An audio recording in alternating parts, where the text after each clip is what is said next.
Okay, what we did today in class, we were looking at evaluating an expression by substituting specific values of variables back into an expression. First thing we did talk about was what is the difference between an expression and an equation, and an expression is going to be just a math sentence without an equal sign. An equation will have an equal sign. So that was the one thing that we talked about. And the next thing that we were looking at was evaluating an algebraic expression. And the directions here would be to make sure that you first copy the problem down accurately. So here we have 3c plus a to the second power, or a squared, all over c. So now we're dealing with a numerator, and obviously we've got our denominator. The first thing that we would like to do is to take a look at what they are giving us as values. And so I'm going to put my original problem written in my notebook, and then I want to say the value of a, which is 6, and the value of c, which equals 4. You want to make sure that you don't confuse the values with the variables. And this is just like a game where every time you see an A, you're going to substitute a 6 for it. When you see the C, you will slot in a 4. So the idea here is to make sure that you have your problem written down accurately. And then again, we're just going to work with the numerator right now. And we're going to say that this would be the same as, and we're going to expand it now, where we're going to say it's 3 times c plus a to the second power, and that's all going to be over the c value.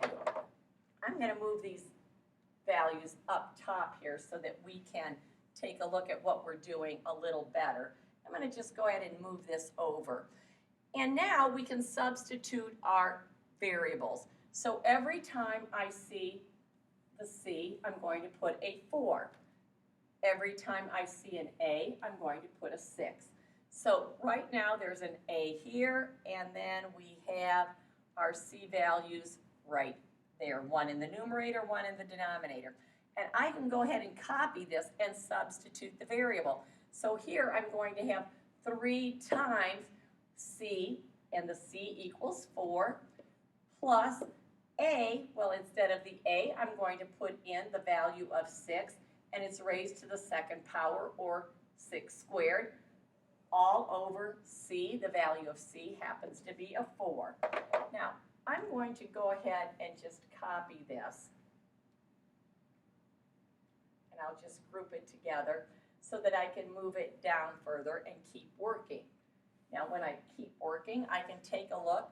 And now I've got to start looking at my order of operations, which is parentheses, exponents, multiplication, division, left to right, whatever comes first, addition, subtraction, left to right, whatever comes first.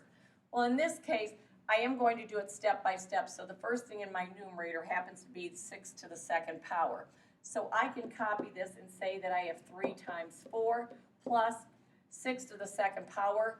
6 to the second power is like saying 6 multiplied by itself 2 times, which is going to be 36. Don't make the mistake of adding them. In this case, 6 is your base, 2 is your exponent, 6 is getting multiplied by itself 2 times. And that is all going to be over 4. My next step, order of operations. There are no parentheses at this time. We don't have any parentheses, but we do have multiplication.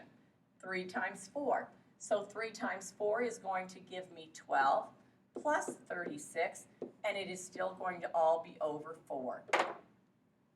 Order of operations, still working in just our numerator right now. 12 plus 36 is going to give us 48, still all over 4. We know the division sign is the fraction bar, so the fraction means division.